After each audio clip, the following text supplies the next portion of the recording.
Good afternoon, everybody. Welcome along to the Dhammaloka Hall on this last day of March in 2020. And my name is Sheppard, and I'm talking to you today on behalf of the Care Group.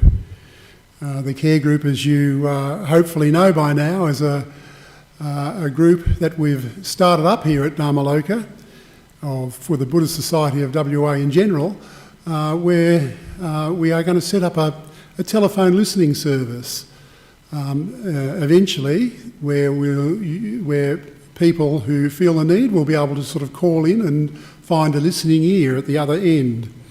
And as I was mentioning to you at the last one of these talks that we did, one of these guided meditations, I was saying that listening is a very, very important skill for people to learn, and indeed we've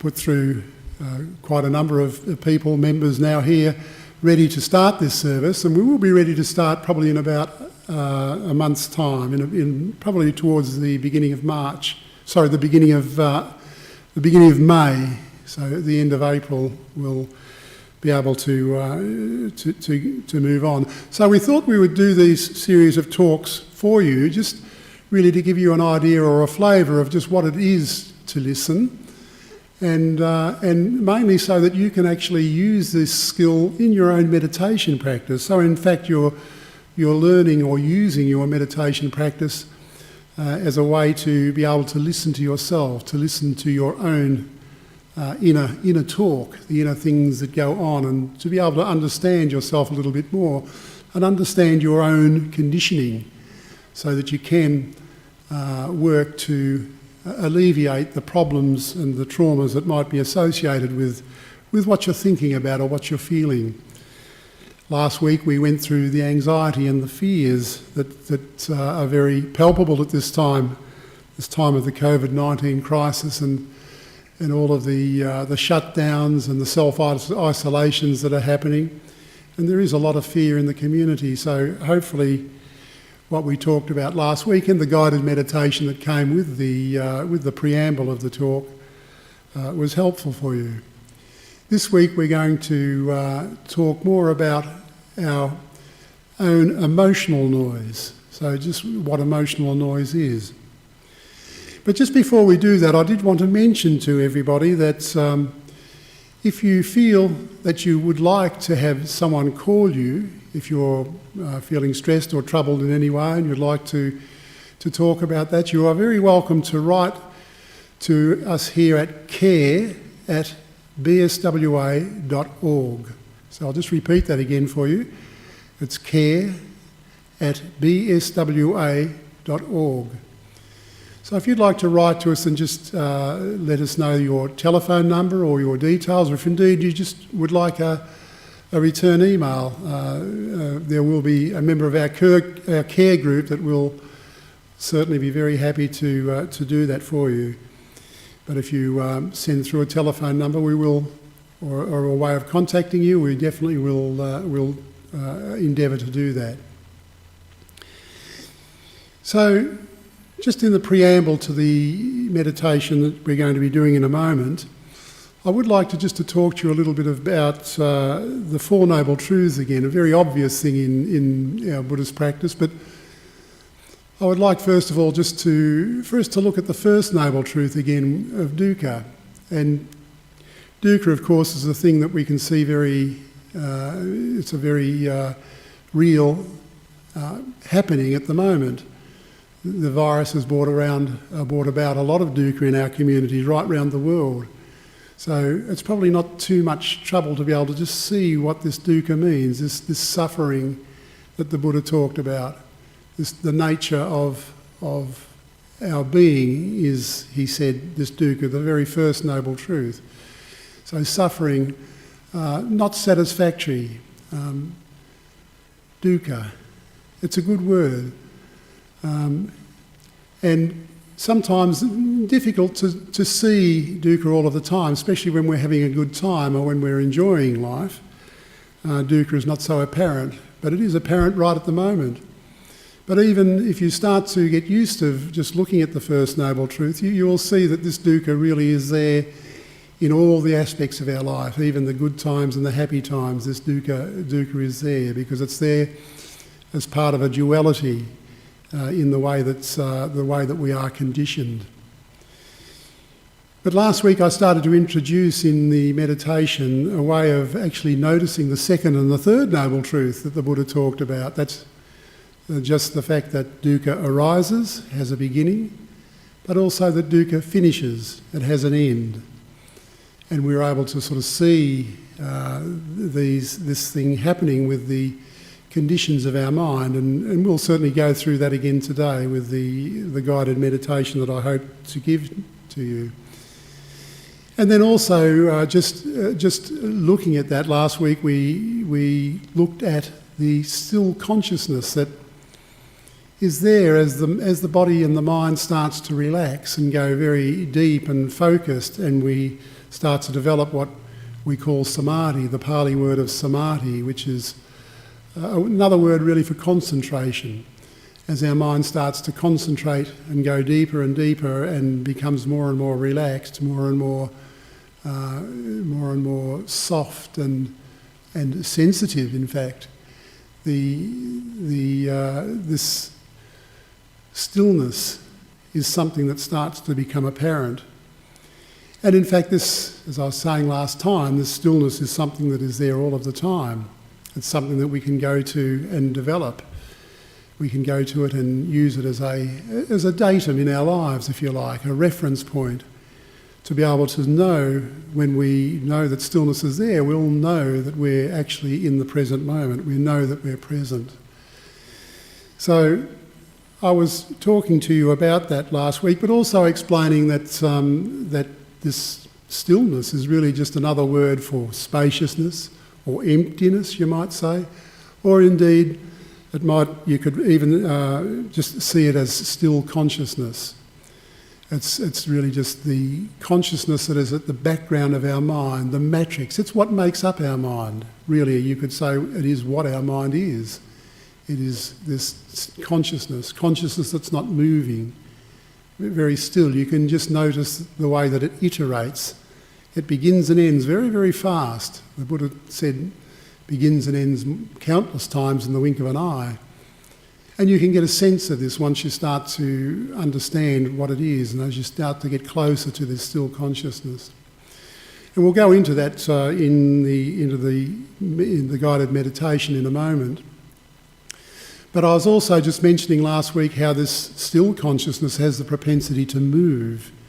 And when it does move, it sets up a quality in your mind that you know that it's moved, and you know that there's something that's different than when it's still, because you're starting to form a condition with the movement, because you're starting to aggregate more and more conditions, compounding. You're starting to compound what it is that you know. And then eventually, as that movement of mind moves forward, you start to develop what we call a perception. And this perception is something that's known. And then that in itself will transition then further into a feeling. And that feeling is there. And these first four things that I've talked about here, this pure consciousness, the movement of the mind, the perception of the mind, and the feelings of the mind, they make up four of these aggregates that the Buddha talked about. They're mental aggregates. And when these four mental aggregates come into place or come into play, they then work on our habitual nature in the way that we condition our physicality. So then the Buddha talked about the very first aggregation as being the physical nature of our being, the physical nature of the world. So last week we did look at all these things, and we noticed the five aggregates. And so I'd just like to just remind you of that, of what we talked about there, because these five aggregations are something that we can notice and we can work with in our meditation, and it's very, very useful. It's very useful to know what they are, because they do kind of nest back into one another, a little bit like Veryoska dolls, the Russian dolls that go one inside another, that's inside another, that's inside another.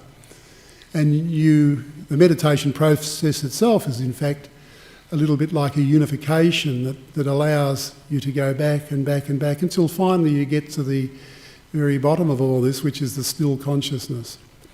And this is why still consciousness is so important for us to understand and know about, because once we've got that still consciousness in place, we can, as I say, we can use that as a datum in our lives. And when we've got that as a datum in our lives, we can measure the way our mind moves and the conditions that make up our mind and our world then start to become quite apparent. But we can also then start to see very clearly where these conditions have come from. We can see that they've come from the still consciousness. And when we do start to understand that, we're starting to get on the path, get on the way that the Buddha talked about, sort of seeing the truth of what it is to be human, and to be able to use that really wonderful skill we have as human beings to self-reflect, to be able to look back on ourselves and understand what it is that we're looking at. So it's in this way that I'm inviting you or trying to encourage everybody to be able to be a listener for themselves, so that they can start to see the nature of the dukkha that's in your mind and the way that dukkha begins and ends, the second and the third noble truth. And then of course we're working with the fourth noble truth here in working with the Eightfold Path to develop a way of sort of seeing deeply into the Buddha's teachings. So with that as a preamble again now, I'd like you to relax. I'm just going to take a little glass of water, a little sip of my water here. And I'd like you just to make your back nice and straight and just sit however you're going to sit. Your head's pointing to the top of the ceiling, your back nice and straight. Not ramrod straight, but just nicely relaxed and straight. Close your eyes, close your mouth, start breathing through your nose. Always good just to have your hands folded in front of you, just with your thumbs and your fingers just gently touching. Because as I mentioned last week, sometimes there's some amazing things that can happen with the sensitivity that we have in our fingers and the nerve endings, just in the way when relaxation starts to take hold in our body, how it can really start to tingle and be almost effervescent. Almost, sometimes if you're lucky enough, you might even sort of feel like you're floating off your cushion. So this is what it's like to relax. This is when your mind and your body starts to relax deeply. You feel the joy of that relaxation, just the very peace of it, and the way that your body and your mind just loves to be in this relaxed state. So now that you're sitting there, I would like you first of all just to follow me through with this little exercise in grounding.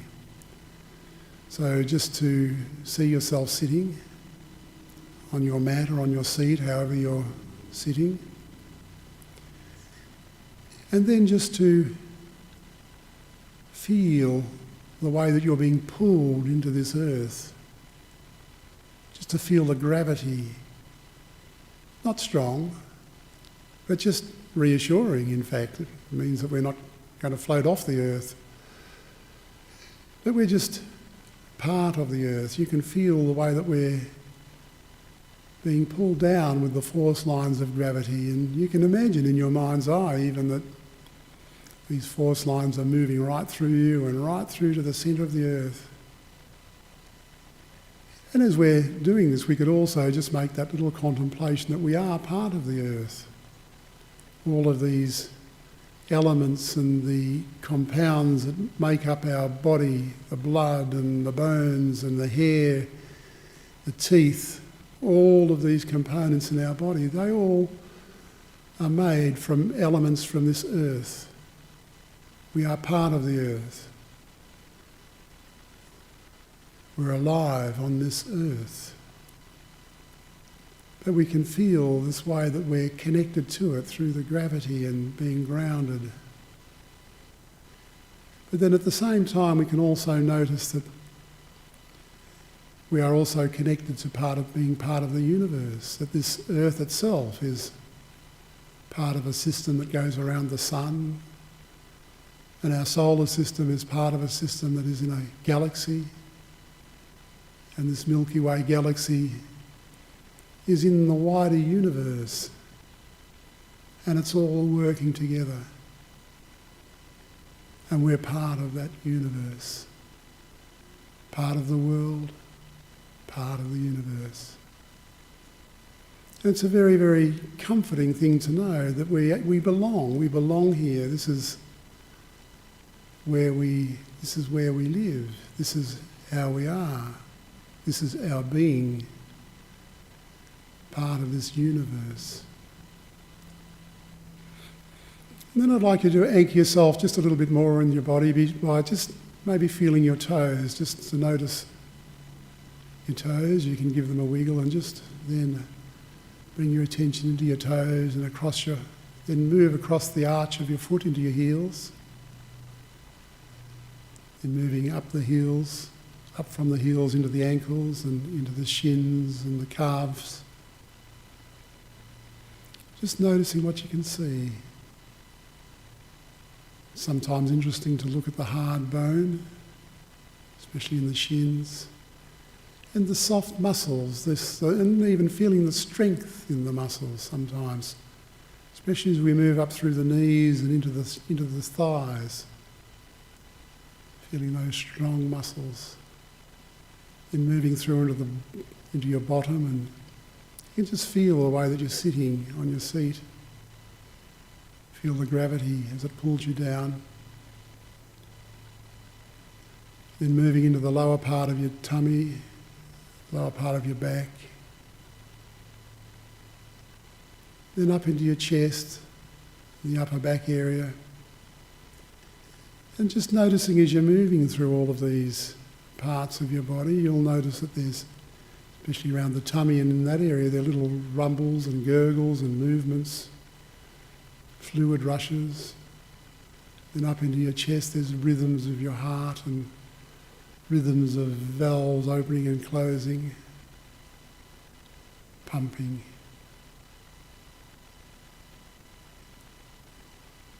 And then moving your attention into your arms and just feeling your arms down by your side, moving down through your upper arms, through your elbows into your forearms, hands.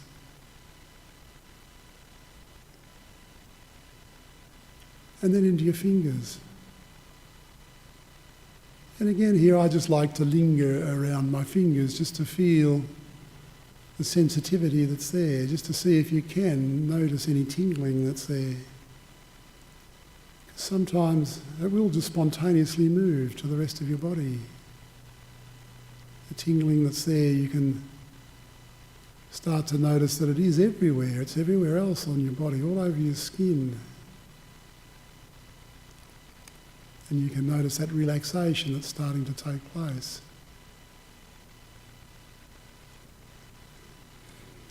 And then moving your attention up through your neck and into your head, around the back of your eyes. Just relaxing and letting everything settle. And around your lips. Same thing with the tingling. There's a lot of nerve endings in your lips and around your mouth. Sometimes very interesting just to contemplate. And then the top of your head.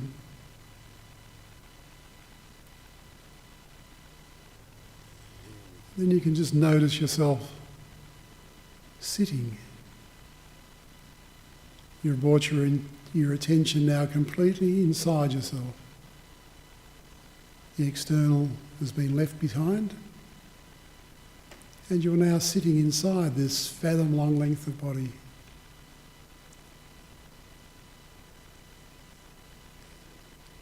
And hopefully you're starting to feel quite relaxed.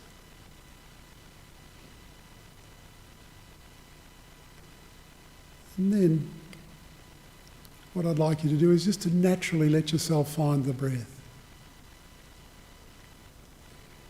The breath as it goes in and it goes out.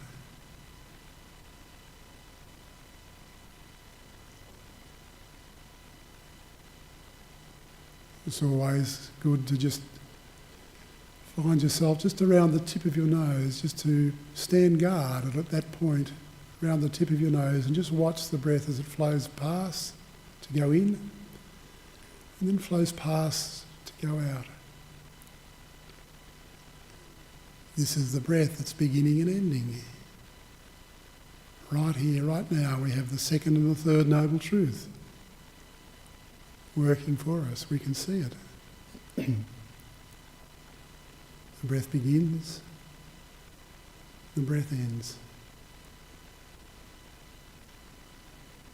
And we can just keep watching the breath. And you can do that just while you're listening to the words that I'm speaking.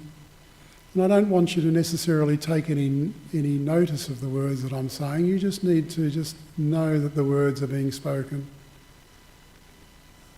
It's good not to try and understand necessarily what's being said, but just to know that the words are beginning and ending as well.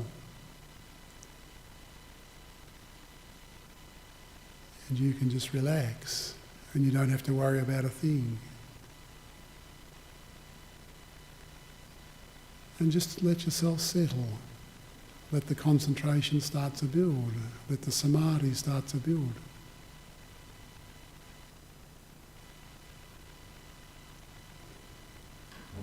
And already you're starting to feel quite relaxed. It's quite different than when your mind is moving around all over the place. You're already starting to move into this place of stillness. And you can see the breath beginning, and then to see the breath ending. But you're starting to notice around all of that there's this still consciousness that's there.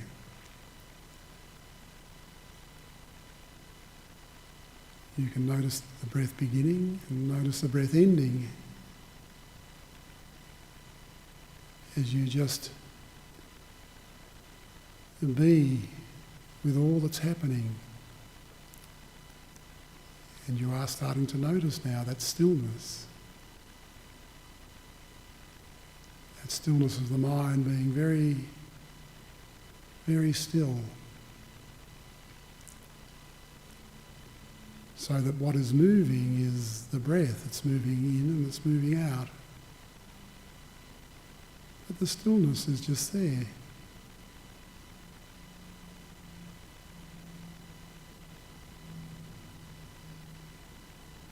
So you're watching your breath. You're also aware that there's words beginning and ending, and they're coming and going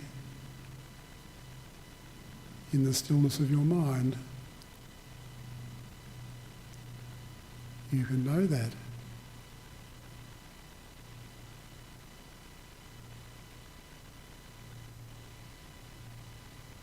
You can start to feel inside your body just this quite subtle joy, this subtle happiness that starts to come as you're just relaxing more. Relaxing and going deeper and deeper. You're starting to go deeper and getting closer to the present moment. And you know that you're starting to leave the past behind, and you're not even aware or starting to be at all concerned about what the future might bring, because we're just being present. The still consciousness is there.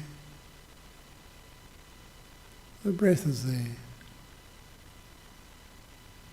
And the words that I'm speaking are beginning and ending. just the second and third Noble Truth. There all of the time for us to see.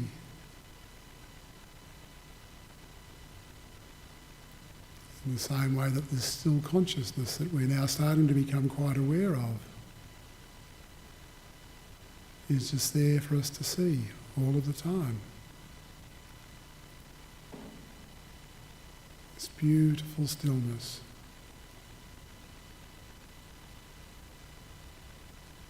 One might wonder why this beauty is there, why this relaxed happiness is there. But the reason why is because we're moving close to the present moment. We're moving closer to truth.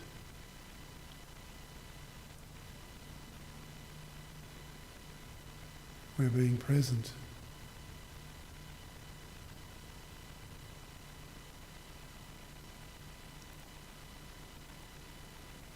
Now I'd like you just to continue to watch your breath and to know that that breath is coming and going in the stillness.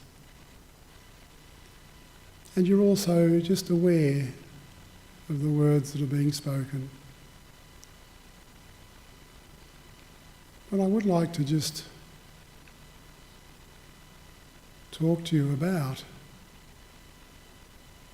your own emotional noise, just in the way that this does condition itself and raise itself for each and every one of us in a very natural way.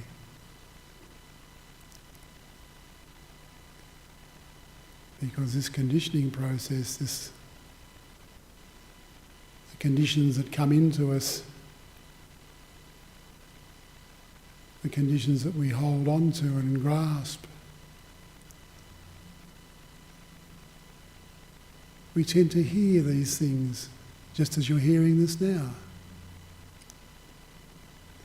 We tend to hear these things, and when we are not totally aware of what's happening, we can hold and grasp these ideas and views and opinions about things. When we confabulate, which means when we hold on to things that we hear that we haven't really heard or examined with any wisdom. We can bring in any condition and begin to believe in it. And some conditions are good. Some conditions are very helpful. Indeed, some conditions are necessary for our life. But then there's other conditions that come in oftentimes without us even knowing, coming into our minds subconsciously. And then all of a sudden we are just part of that condition. It becomes a belief system for us. It starts to build our identity. It starts to build our ego.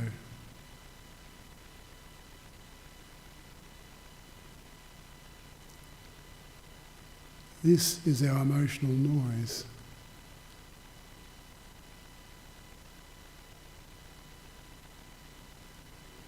And I'm sure now in that stillness of your mind you're able to see how it's very important to know what that emotional noise is in your mind.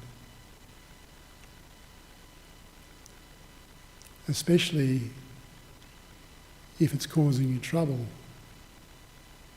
Especially if it's causing you trauma. Causing you concern or worries. Or in some way limiting your life.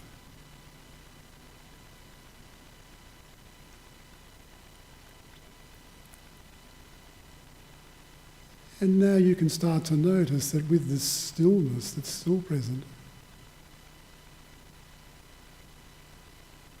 beyond the breath that's coming in and out, beyond the words that are beginning and ending, you can start to see and understand, to notice this emotional noise that gets built into us, these conditions that compound and aggregate as we create our lives, create our being. Sometimes skillfully, but oftentimes not so skillfully.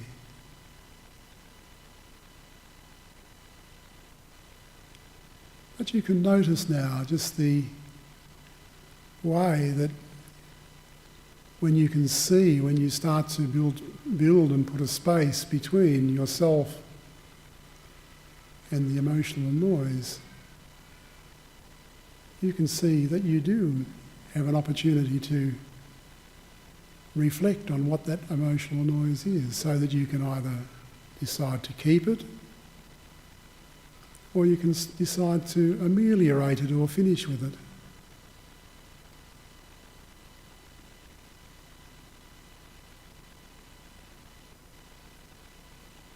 This meditation process gives you the power to do that, gives you the power to self-reflect, gives you the power to understand yourself. Last week we looked at the fear and the anxiety that the virus that is currently abroad brings to us all. And we saw there too that we can build a space between us and this condition of the virus.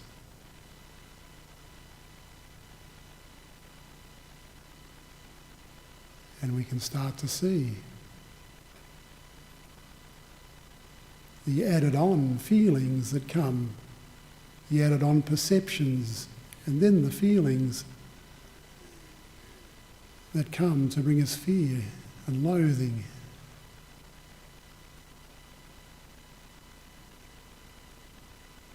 And now we have the ability and the knowledge to relax with it all. To relax so that we can make wise choices. Perhaps even bringing in some kindness towards our thoughts about the virus. Because after all, it has its place in this universe too.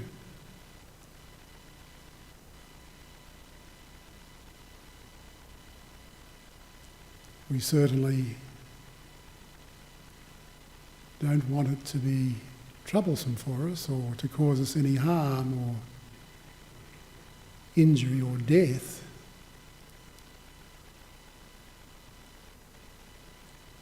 But we can keep a sensible perspective and allow it to be where it should be.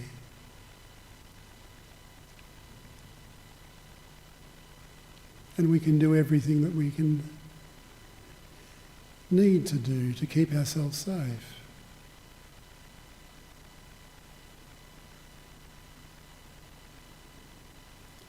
This is the power of this meditation process. This is the power of being able to see deeply into your mind and to get close to the stillness, so that this stillness can become a datum for you to see all of these conditions as they arise out of that stillness and finish back into the stillness.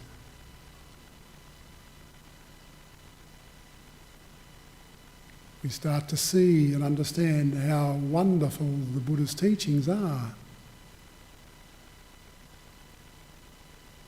How just about for every situation in our human condition, the Buddha has words of wisdom to help us understand.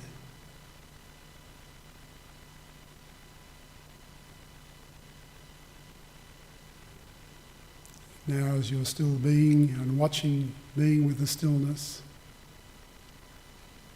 and watching your breath coming and going, feeling that beautiful relaxation in your body.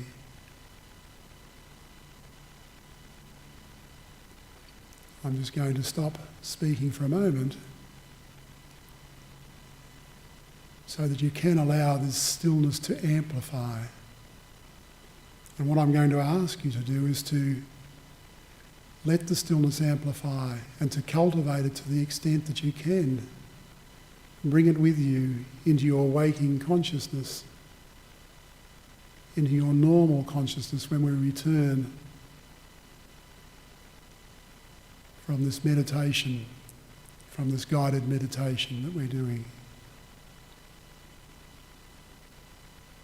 So just enjoy the next 5 minutes and just watch the stillness and silence.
In a moment I'm going to ring the bell, and I'll ring it 3 times.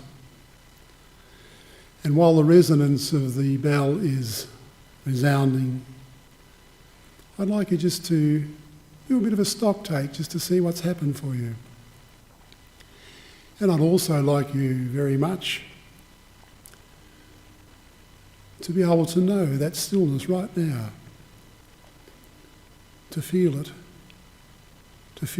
right, to experience it through your whole body. Not just an intellectual experience, but an emotional experience too, a feeling. And I'd like you to bring that stillness with you back into your normal life as you come back out of this meditation. At the end of the 3rd resonance, you can just simply open your eyes.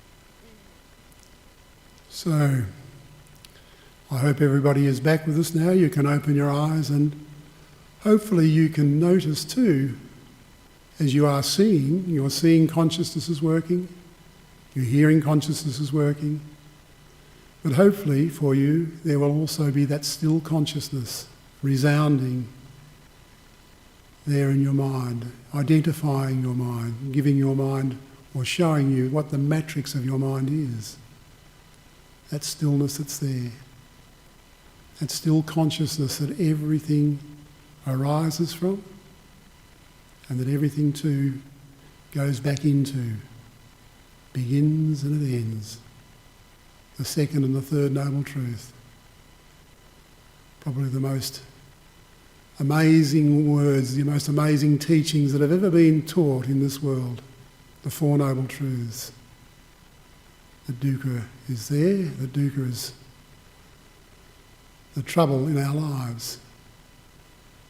The 2nd Noble Truth, that this dukkha has a propensity to arise, to start. The 3rd Noble Truth, that this dukkha finishes. And then of course there's the wonderful Eightfold Path, which is the 4th Noble Truth. The Eightfold Path of right view, right intention, rounding out the wisdom side of the path, and then right speech, right action and right livelihood, which rounds out the moral dimension of the path, and then right meditation or right concentration, right mindfulness and right energy to round out the meditation side of this wonderful Eightfold Path, completing this the 4 Noble Truths, as I say, probably the most wonderful set of thoughts, of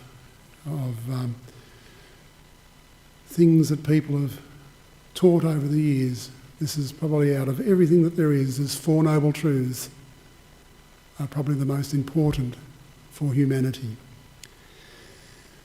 So thank you for your attendance this afternoon. We'll see you again soon with the next talk, where we'll be continuing on just looking at some of the elements that we teach our care listeners here at BSWA, listening skills that will be available to you very soon when we have our listening service opened. So thank you for your kind listening.